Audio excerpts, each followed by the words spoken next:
G'day guys. G'day mate. How you going?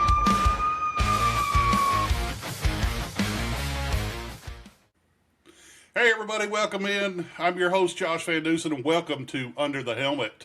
Today we have a special guest with us. This is Christine and she is a therapist and former New York City police officer. Yes, sir. Retired and started into therapy to kind of continue her work on a different level. Mm-hmm. So Christine, come in and tell us a little bit about yourself. Tell us your background and what got you to where you're at today. Well, Josh, I can tell you, I appreciate you having me here, and thank you for that. So, I actually was a New York City police officer for a period of 7 years, and I was back a police officer when women were not common in the field, because it was quite some time ago. And the entire dynamic of a paramilitary organization was really different. And so as a result of that, after about 7 years, I ended up leaving the police department, which I still miss. And I went to school, and then ultimately I ended up getting a master's degree in mental health counseling and a master's degree in forensic psychology. And my emphasis in forensic psychology was not only diagnostics, but it was also to navigate within our systems. So that means the Department of Children and Family, prison systems, legal, courts, that sort of thing. And so Right. It was a combination of having to learn mental health skills as well as law. And now that I'm in my own practice, even prior to being in my own practice, a lot of my interaction with my clients is things like fit for duty, is court testimony, that sort of thing. So it definitely has given me a different perspective as a therapist Right. on how to kind of navigate these systems that a typical therapist doesn't really navigate. Absolutely. I remember the first time I met you and found out that you had a background in emergency services, and I was like, oh, I like her already. And I was like, this is a brain that I need to tap and get in and find some information from. So one of the things that I kind of wanted this podcast to cover is kind of new ways or not necessarily new ways, but just to kind of inform first responders on different ways to process what we see and what we deal with every day, and maybe even some signs and stuff that for us to recognize if this crap is bothering us or if this crap is hanging on to us. Yes. I talked in my first episode about how we just pack it away in a box and we don't deal with it, and we don't. A lot of times, especially coming from New York City, you're going to understand. A lot of times, you make a call and you're on to the next one with no time to process. Yes. So it just gets stuffed in a box and you don't deal with it, and then it's not until that box becomes full that signs become evident. People around us start recognizing that there's an issue, and at that time, and it could come out negatively, or it can come out to where we can deal with it in a positive manner. Right. And my goal is to get us to recognize and to deal with it in a positive manner before it becomes negative. We've lost way too many brothers and sisters in a negative way.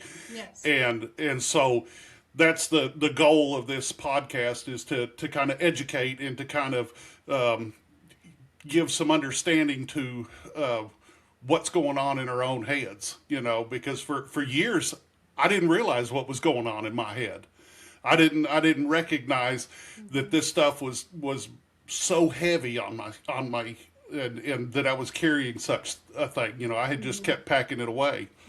So what would be some signs that a first responder would look for, you think, that would help them recognize that, hey, I'm starting to suffer some mental side effects from this I call it compounded trauma, just because we keep laying it on top of each other. Right. But what would be some things that maybe a first responder would want to self-recognize that, hey, we're starting to suffer some effects from a compounded trauma? Actually, and I have a dual answer for this. And so one answer is being somebody that was paramilitary. So it applies to paramilitary and military, and then I'll give you the therapist answer, okay? All right. I'll start with the therapist answer. The therapist answer, and I actually have this piece of paper. I'm going to do a little chart for you. The Yeah, therapist absolutely. answer is that when we start suffering from depression and anxiety, and we want to pack it away, how we pack it away can be a variety of things. So a lot of people think depression, a lot of people think anxiety, they think panic attacks, they think depression, they think I'm going to sit in the corner and cry. First Right, and right. foremost, therapeutically, one of the most prominent symptoms of depression is not crying, it is anger. Okay? Yeah. So most people don't understand that and they don't recognize it. So if you have a coworker or if even yourself, you notice you go home and the garbage hasn't been taken out and it's suddenly World War III in your house, that's a really good indication that you're not just a jerk that's angry, that you are suffering from Right. severe depression. Yeah. Okay? And so those are You know, like, I noticed a lot with me in driving. I became very, very angry with people around me driving, and I drive quite a distance to work, so I stayed angry for a long time. You know, road rage became real, and I was like, okay, we got to do something. no, but So, it's so funny. It's true because, and most people don't recognize it. And I'm gonna say it. People Google things and they, oh well, I have this. No, don't do Google. Stay away from Google. Do it appropriately. right? All right, but I'm gonna show you this little chart. I'm gonna write this down here. Okay. Yeah. So, and this is the therapeutic answer, but then I'm going to give you the paramilitary military answer because the signs and symptoms for paramilitary and military is entirely different because it is a different lifestyle and therefore it will Right. present in a different way. Okay? Right. So I can't draw, just letting you know. So we have this a wonderful piece of paper, okay? On one side of it, we have stress, okay? Right. So that's all the trauma that we're packing away. On the other Right. side, we have love, we have sex, we have family, okay? Now, I always do this demonstration for all of my clients. What I do is that I don't like dealing with the stress of my job. Don't like it. I pack it away. You either drink too much, you do drugs, you do alcohol, you Right. get involved in hobbies that has everything to not do with your family, and you start to isolate. Well, what happens Right. is when you pack that away, our capacity for stress has gotten lower, but so is the joy in our life. Does that make sense? And every Absolutely. time we continue to pack this stuff away, what we're doing is that our joy and our family and our personal happiness gets smaller every time. So Right. most of the complaints that you will always hear, because divorce rates are the highest among paramilitary and military, bar none. Absolutely. Okay, and and if you listen to the old, I'm going to say kind of like stereotypes, but they do have certain truths in them. Things like infidelity, drinking, usually not drugs because of the constant drug testing. What happens is that the reason why these things are occurring is because they're simply packing away all of the stress in whatever way they can, and then the capacity for love gets diminished just as well. The capacity for family gets diminished just as well. And the next thing you know, you're having a nervous breakdown and you've lost everything that was personal to you at one point. So that's Right. your therapeutic answer. So now I'm going to demonstrate what the signs and symptoms for paramilitary and military are, and I'm going to tell a story. Okay? Yep. So, as a female, and I started the NYP in 1994, there was no females that did, none. I worked in Times Square, there was 0 females that did patrol. Okay? I had an education, I was all gun-ho, ready to go. They wanted me to ride a desk, drive a sergeant. I'm like, no, I want to do patrol. They said, okay. And they put me on the corner of 42nd Street and 8th Avenue on a foot post on midnight. Okay. So they were having fun with this, and I've gotten, all the hazing and everything else like that. The favorite Right. thing that they like to do to me is that every time that we had a dead body and we would have to wait for the ME to come, they would have me sit with that body. Okay? I have had bodies crushed in elevators, all these terrible, scary things. The Right. sad part is because they gave it to me constantly. I found it on the surface. Anybody outside looking in, I thought it was funny. And I don't say that lightly. I really don't. Right. And I hope I'm not offending anybody right now. But like, it was like, oh, I got another dead body, you know, and it was what it was a coping mechanism. Right. Now, all of my coworkers, they would take Polaroids. We had Polaroids back then of crime scenes. They would, I had EMS drivers that used to go ambulance surfing. Okay. Right. And yes, I participated. I thought it was wonderful to stand on two ambulances, two buses with a foot on each one and see how fast they go before I fall down. And so what happens is that the presentation of paramilitary, military stress comes across to the civilian as very callous and cold. And Right. it's not callous and cold. What it is that you are trying to adapt within that paramilitary and military aspect of being tough.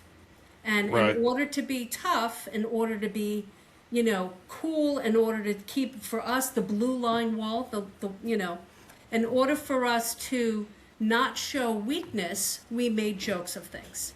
Because with paramilitary and military, if you got upset, you were weak. If you cried, Right. you were weak. If you talked about it Yep. to your friend or your coworker, you were weak. And weakness is unacceptable. So, Absolutely. and I think one of the most significant instances, I remember I was a rookie, I was 6 months in, and there was an officer in my house that was we had partners in NYPD. If you're in a car, you have a partner. And him and his partner were at odds ends all the time because his partner was really erratic. He got more erratic, was doing 360s in the car, going to work drunk, you know, wasn't talking to his wife anymore, didn't attend to his children, and none of the officers wanted to say anything because they didn't want to cross that blue line. Right. His behavior was so erratic that one night, and it's Manhattan, he goes to a bar, okay, at 3 o'clock in the morning, and that was actually really common. It's like a bar, bodega sort of thing. And they were having a meal, and they happened to have a drink. And they had the 6-shooters back then. I had a 9mm. And he took 5 out. And he says, Russian roulette. And we went to his funeral. That's the truth. And everybody in my house, and we had 400 and some odd cops in my house, everybody in my house said, well, but you know, he was crazy, but I mean, he wasn't sad. He, you know, okay, he was being erratic, but like he was okay. Oh, maybe we should have seen or done something. And the fact is that the signs and symptoms were there because not only, you know, like I said, that we can present with a really kind of off-color sense of humor, but on top of everything else, a person who's ready to get to that part, when they throw everything to the wind, it's time to go to the hospital. Right. But Right. and that's where those stressors are different. And so when I emphasize the therapeutic answer versus the paramilitary and military answer, it's a difference between what we may experience or show around our loved ones versus what we may show or experience our coworkers. And because paramilitary and military is such a subset in its own culture in itself, it actually will present in two different areas. So if I get a family member in that's with somebody who's paramilitary or military, I will have the wife saying that he's distant, that he doesn't want to talk to her, there's no engagement in conversation. So I'm getting my typical depressive symptoms. But then if I were to talk to his coworker, they're like, yeah, he decided to go ambulance surfing 30 miles an hour last night. Right. And so, but the foundation of it still remains in that paper that's getting folded smaller and smaller and smaller. Every single It time. happens on both sides. Yes. But we present different in front of the wife, in front of the children than we do because we're still living under that stigmatism of being weak if you show your emotions. Yeah. So you don't show that shut down person because if you do that in front of your coworkers, they know something's wrong. they Right. know something's hanging with you because they've walked that same line with us. Yeah. So that's very recognizable to them, and to us, it feels as weakness. Yes. I talked in a little bit in the first episode about dark humor, and it made me think some of the stuff that you just talked about is that we need that release, and so civilians or outsiders don't understand They that don't. it may seem very morbid, it may seem very callous and cold, but to us it's a release that we have to process Yes. the traumas that we deal with. Yes. I mean, you can only, I don't even want to say you can only see so many children hurt or killed before it affects you, because it only takes one. Yes, it does. And I spoke last time about the things that we see as first responders and the things that we see as public servants are not meant for normal human beings. They are not. That is not what we're meant. Believe however you want to believe, but the good Lord didn't make us to see those things. But we've chosen a line of work that involves that. And So now we have to. And I just wanted to interrupt in that. There, the Yeah, typical yeah. fight or flight that we have as human beings. Yep. The flight portion of a human being is 99.9% of the time. So when you have your EMS worker, you have your military, you have your police officer, you have your fireman, whatever the case may be, they are truly have a predisposition for that 0.1% of fight, which means when they hear gun, they run towards it. And Yep. that in itself is a very unique quality that makes paramilitary and first responders so different than the civilian population. And because Right. we have a different perception on how we respond to things, unfortunately, as a result, our coping mechanisms, like you said, the dark humor happens to come Yep. out in it. Yep. Yep, absolutely. And when you said it made me think that, that 0.1% of us, but you ever looked at a co-worker and said, oh, you were born for this work? Yes. I believe a lot of us were. I believe a Yes. lot of us were born for this work. And then you have some of us that get into the work that you find out very quickly that you were not made for this work. Yes. And one of the things that I have talked about is that you have people that can go a 30-year career and never show any effect whatsoever to the things that they've dealt with throughout their career. And then you have that person that's been in it for 1 year and has to get away from it because they can't deal with it. Yes. You can't put you can't fit this stuff into a box. It's a different shape for every person. Yes. And so what might affect one responder may not affect another. Right.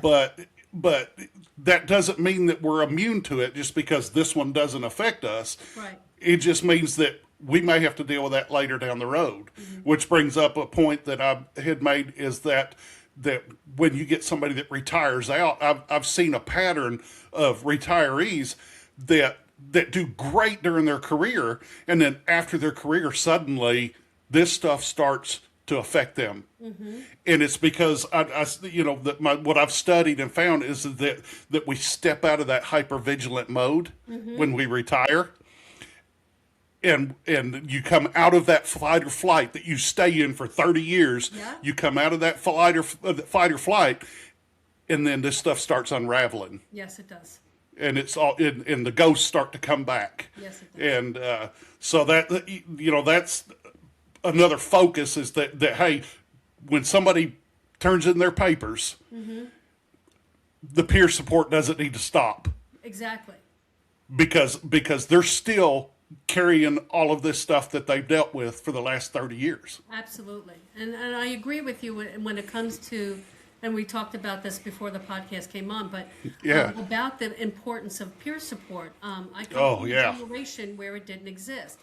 Now, Same. one thing I did want to point out is that now we have corporations, like regular corporations, and we have paramilitary and military institutions putting things into place still from people from windowless offices who says, oh, you're going to do this training and then you're going to be psychologically okay. And what Right. happens is that they put these things in place, but they do it from a position of, quite honestly, to legally cover their asses. Oh, I cursed, I'm sorry. Yeah, it's okay. We're good. But that's what they're doing. They're legally covering themselves because they could say, yes, we talked about PTSD, so therefore we're legally covered. And we offer Right. three free counseling sessions, through their insurance company, and therefore we're covered. And Yeah, the however, EAP.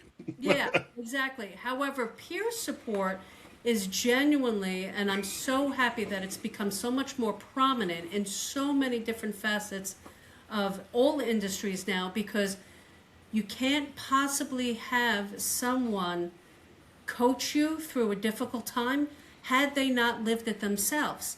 And because they are first responders and military, paramilitary, and work in that sort of field, they don't understand the dark humor. They don't understand the pressure. They don't understand, and I'm talking about the men in windowless offices, they don't understand that difficulty that we have to do on a day-to-day basis. Because when you are a first responder, here's the worst trick, which is what most people have a hard time navigating, is that you're supposed to go through your whole day.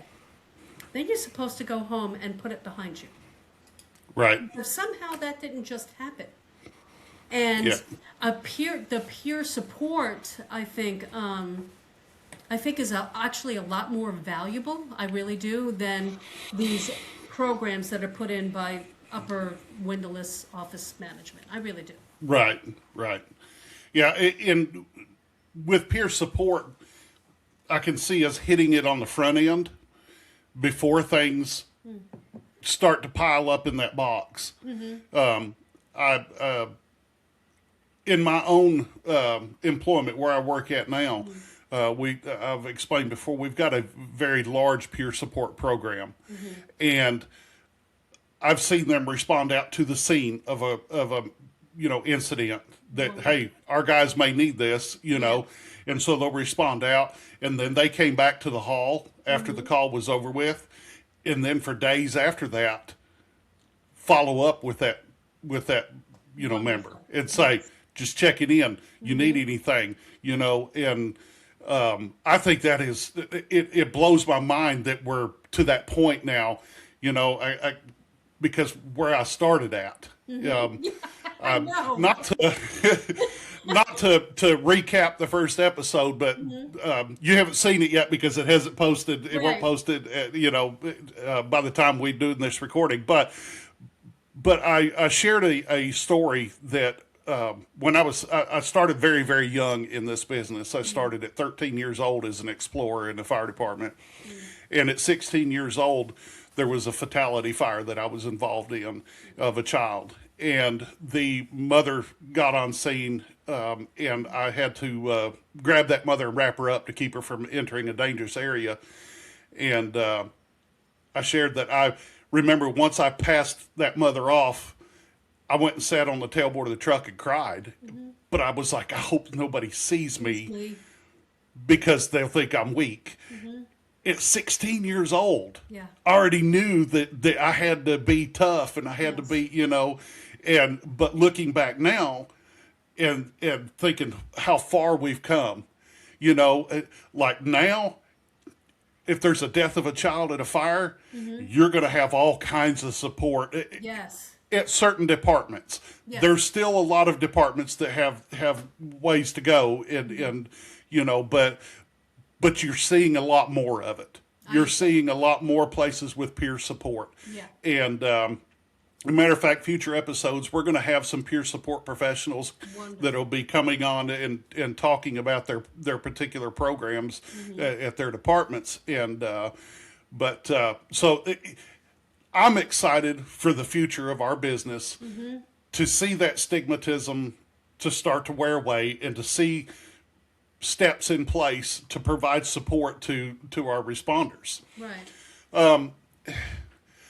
Christine, let me ask you this, because this is something that along with peer support, but us as fellow employees, if you start to see some signs and symptoms in a coworker, what would be something that you might look for? I mean, we talked a little bit about the daredevil attitude, or the not concerned with your own safety, or the superhero, the one that's always first through the door and taking unnecessary risks, and that could be some signs that, hey, maybe we need to dig a little deeper. But what are some ways that maybe we can approach a brother or sister and say, hey, I'm a little concerned. What can we kind of approach them with, or how can we try to maybe break through that rough exterior to get in and maybe start getting some help for them?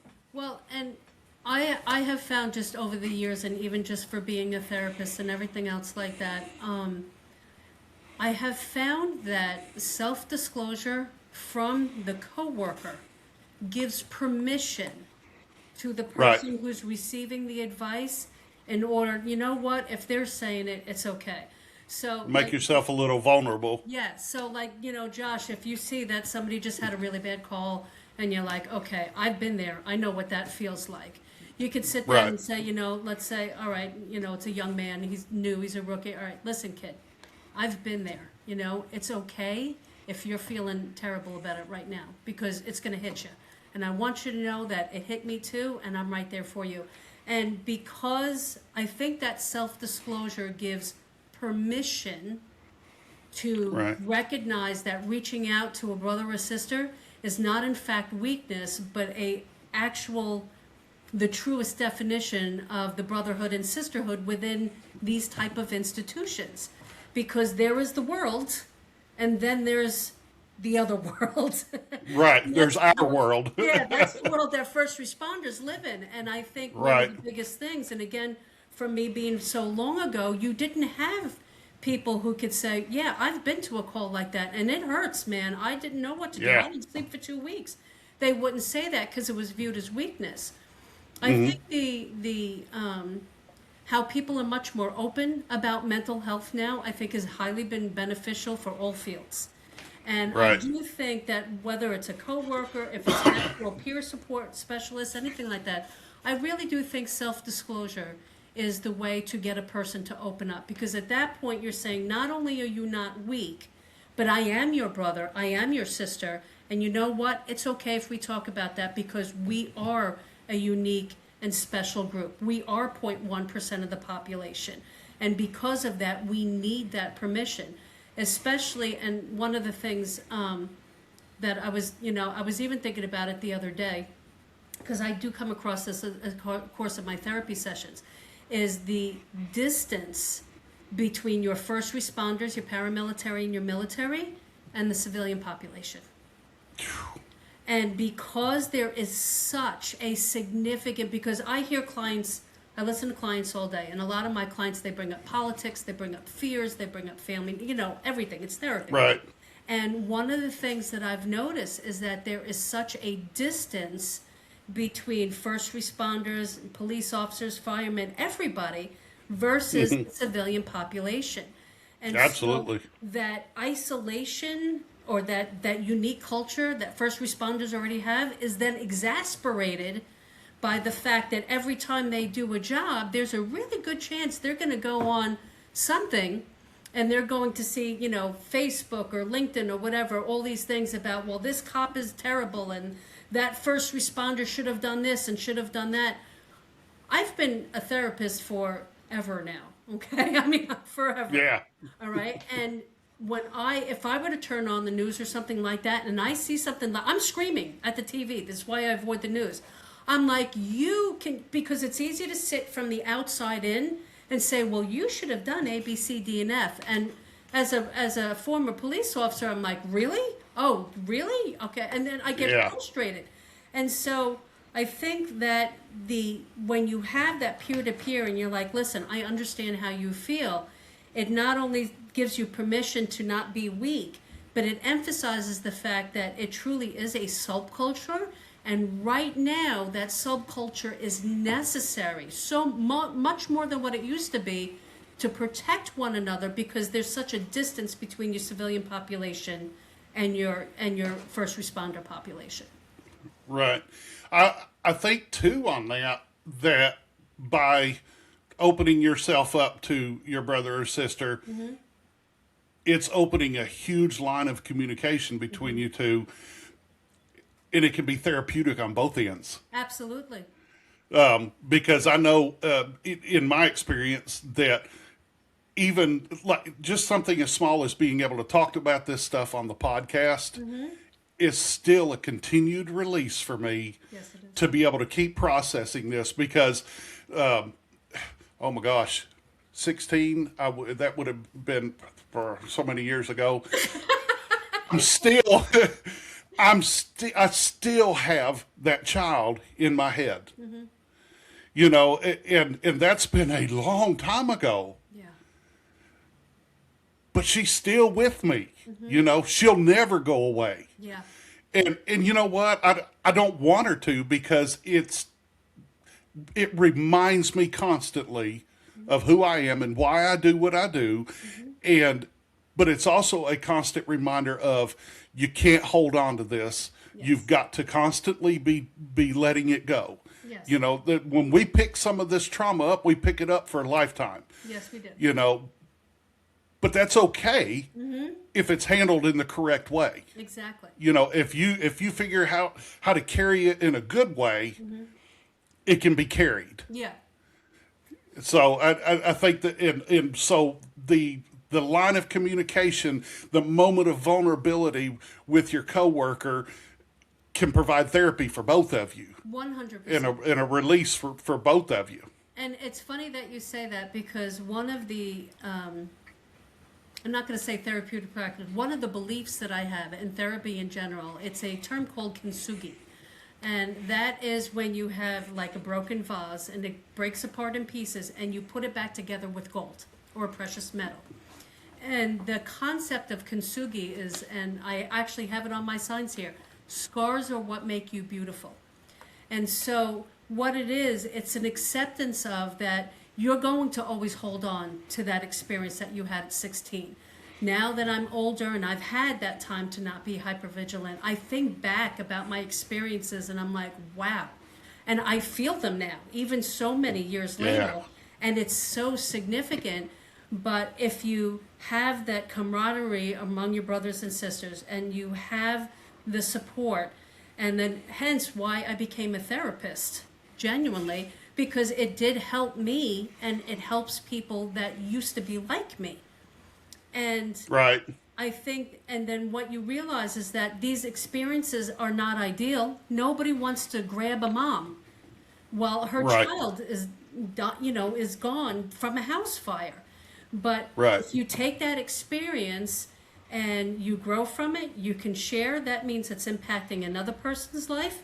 It's impacting your life. And if you do something right Yeah. with it, then your scar became beautiful. And then an end result of that is something exactly like this. In your case, it's a podcast. In my case, I became a therapist, Right. So in other words, these painful experiences, just because they're painful doesn't make them, it makes them valuable as long as you use it properly. Right. Right.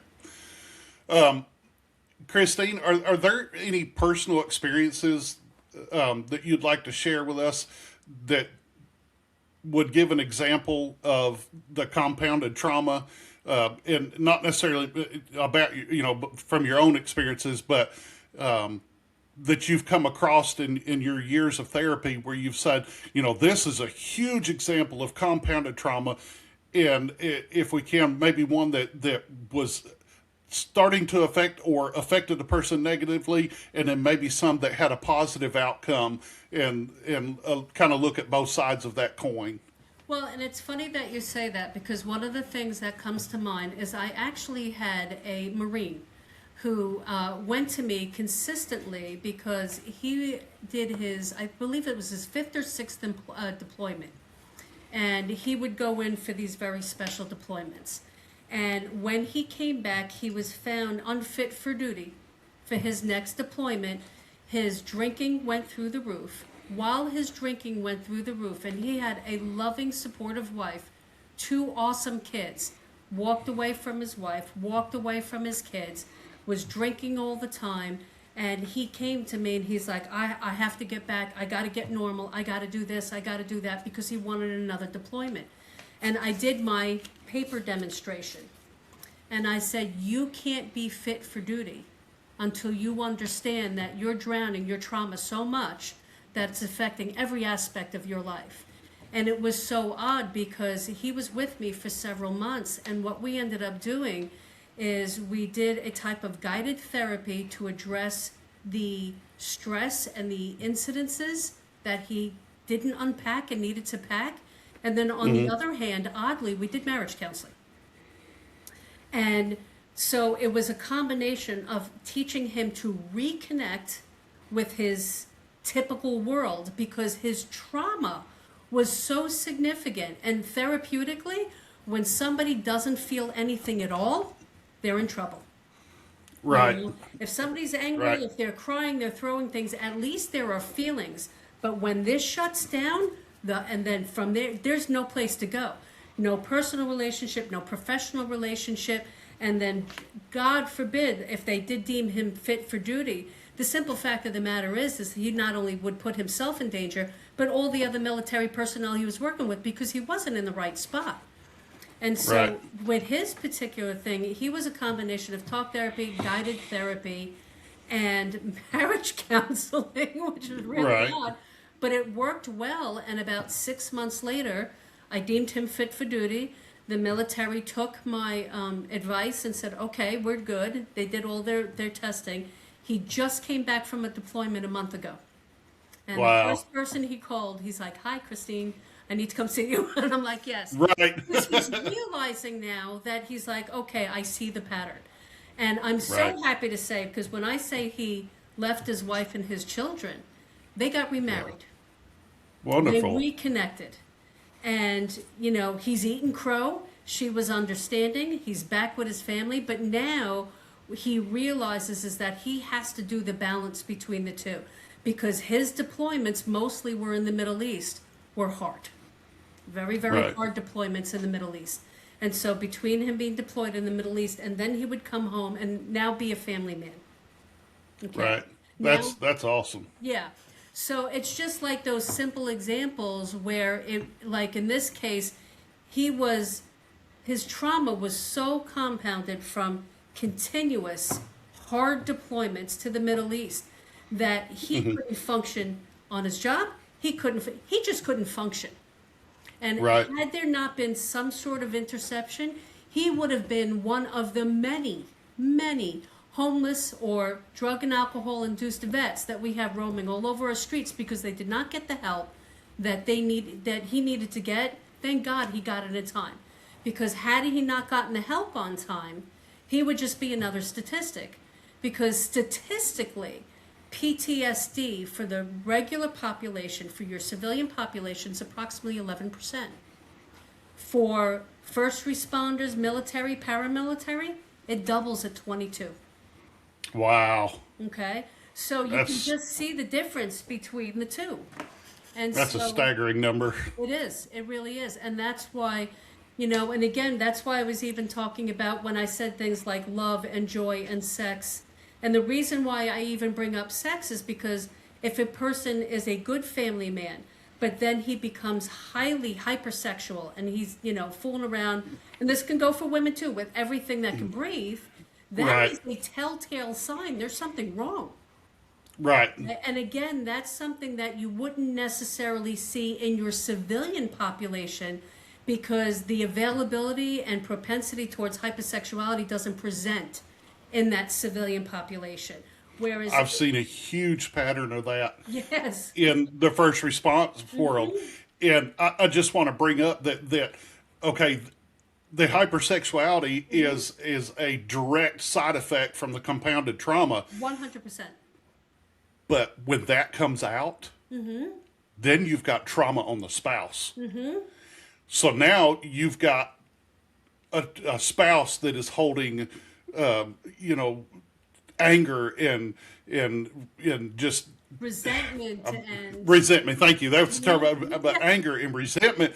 So so the ability for those two to come together and communicate effectively gets destroyed. Yes. So now you've got a let's say a paramedic or a firefighter. You've got a paramedic or a firefighter that is acting out hypersexually because of the traumas he experiences at work, and he comes home and he's got this conflict with his spouse because she's found out about his activities, and she may not understand that this is an acting out because of the trauma that he's dealing with, and she just thinks that he's a man whore like all the rest of the firefighters and paramedics, you know. Right. And and so the communication is shut down there.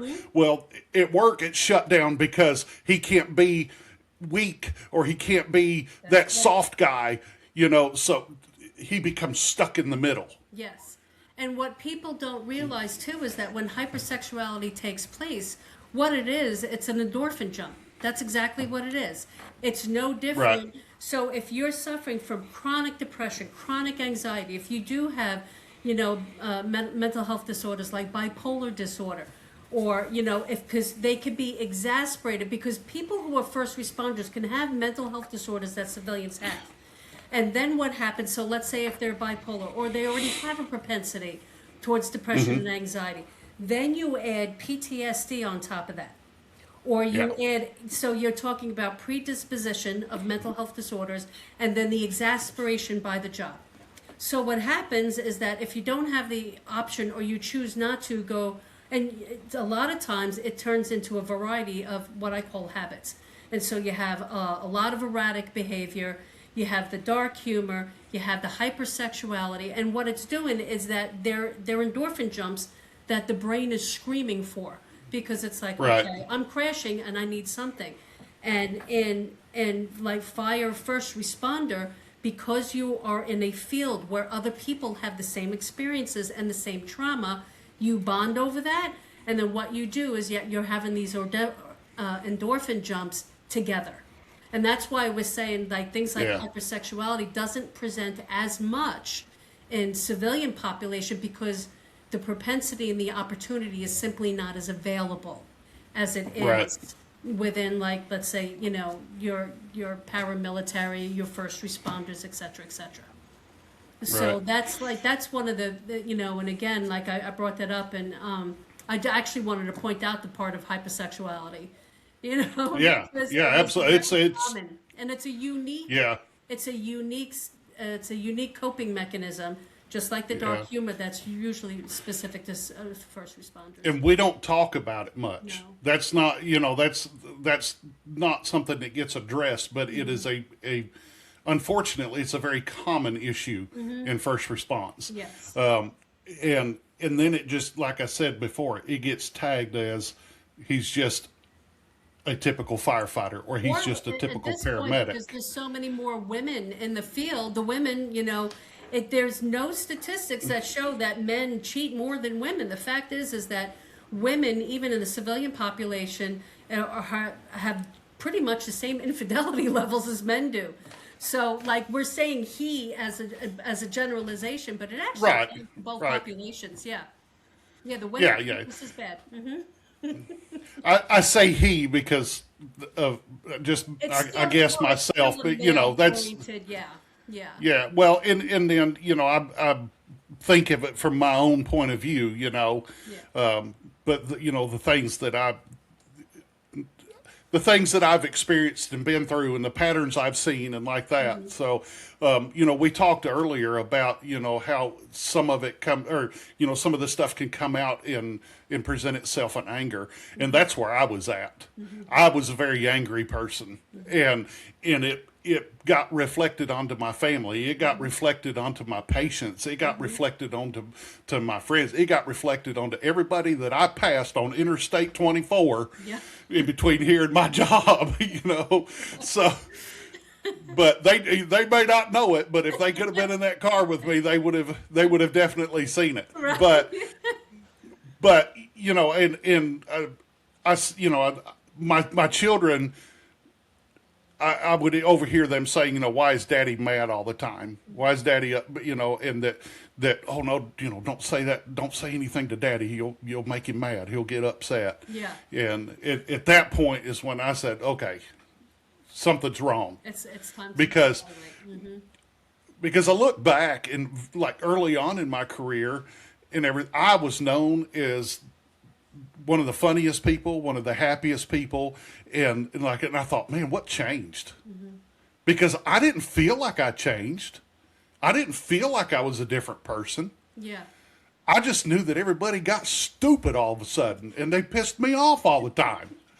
And I thought, what's happened to this culture? Yes. Yeah, I do. what, man, things have changed in the last 20 years because all we've done is breed stupid people, and so I thought everybody around me is just stupid and doesn't have any common sense. And then I thought, wait a minute, which brings me to, I want you to something that you and I have talked about in the past, that it was a great analogy, but our lens. Yeah. Yeah, and so, but because I almost said it there, and I thought, wait, let me back up because I want her to talk about this. But talk to us about our lens that we look at life through. All right, so, and I always use this, and I know everybody gets a kick out of this, but I always think of minions. I do. Yeah. All right, so if you look at a minion, whether they have one or two eyeballs, their eyeballs kind of on their glass lens. Yeah. So what happens is that whether it's personally, whether it's between, a husband and wife, whether it's towards your children, what happens is that we have this little minion, okay? And that lens, that eyeball, is how we see the world.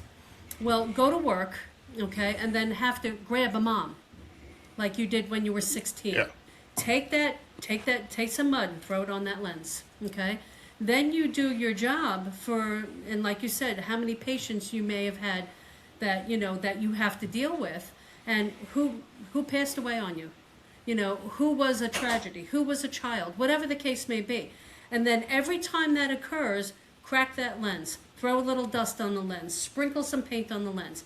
Next thing you know, we have this glass eyeball that we have to see the whole world with, and we have a spot this big to look through. And so, and if you're in a relationship, and when I say relationship, I'm not talking about husband and wife, I'm talking about your own children, your mother, your father, where they have their own tragedies in their own way as well. And so their lens might not be as messy as yours, but let's say they have one this big. But now you have 2 minion eyeballs, and they're trying to look at each other. What are the chances that this little hole that you have here and this quarter-size hole you have here are going to be able to line up and see each other clearly? And the chances are that they don't.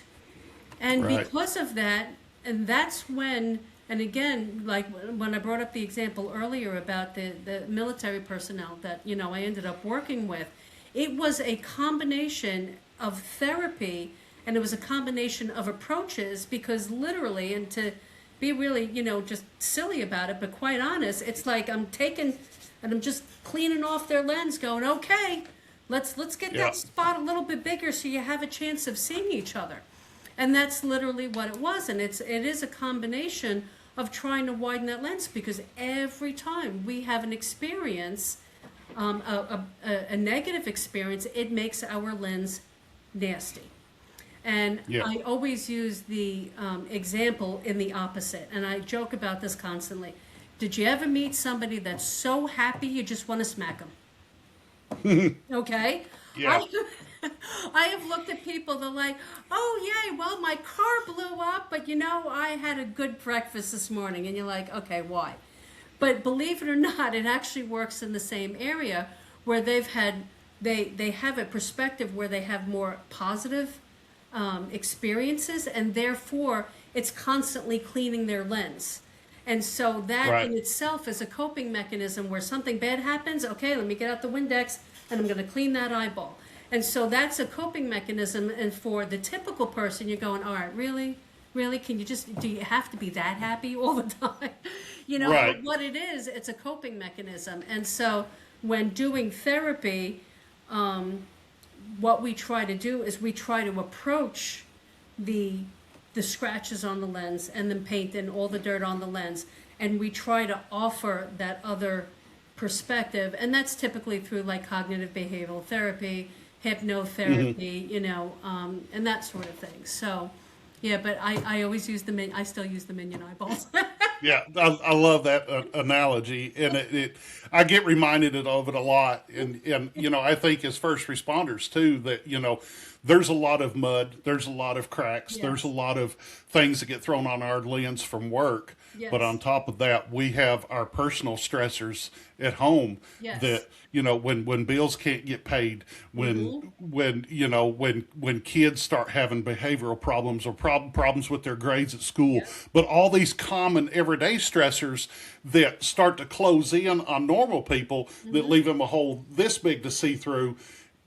We're down here already with our Yes. first response stressors. Now you add in our personal stressors, Yep. and we're closing that gap Yep. rapidly. Yep. So that's why it's so important for us as first responders to find that Windex, to find that cleaner, Yeah. and to find that coping mechanism, because our lens will get skewed very, very rapidly. Yes, it does. And for our own mental health, we have to try to get that lens clean for Yes. our own well being.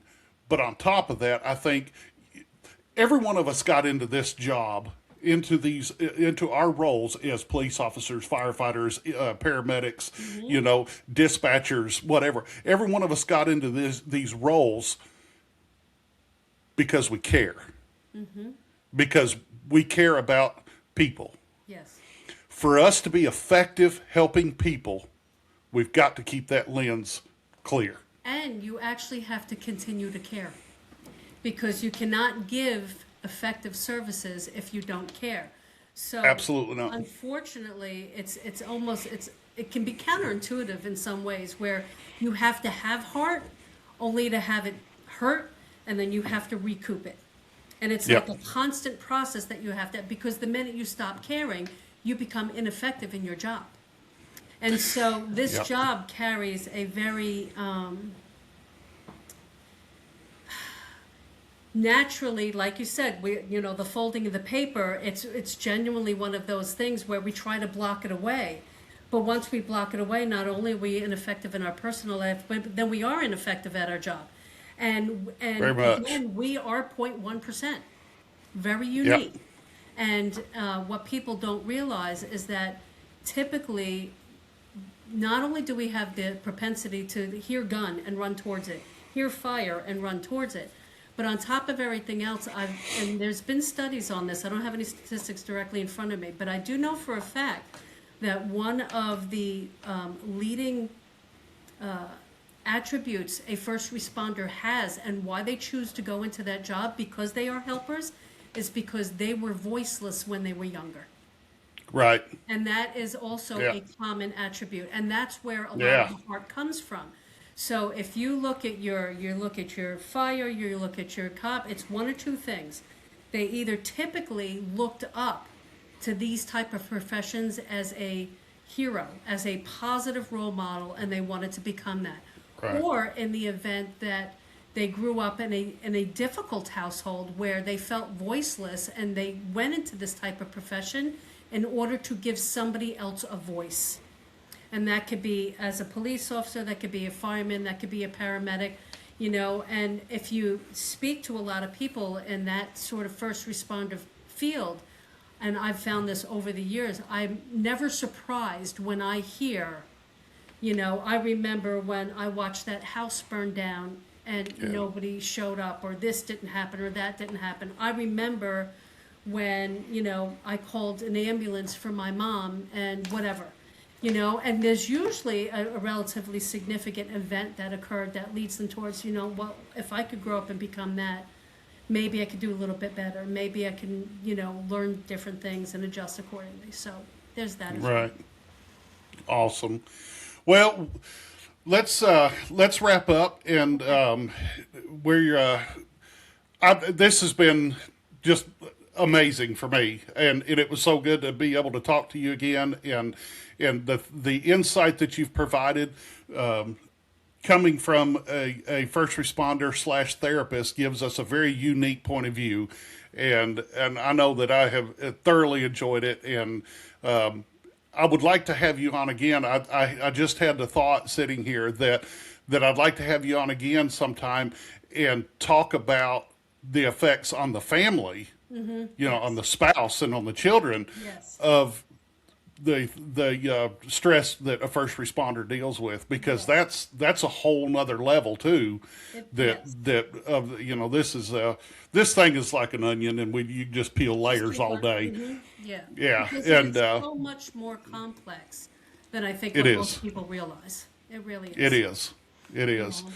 So, but thank you so much for coming on, Christine. We appreciate you. Much love to you. You guys subscribe to the podcast. We've got our Facebook, our Instagram, our YouTube. These videos will be posted on YouTube so you can watch them.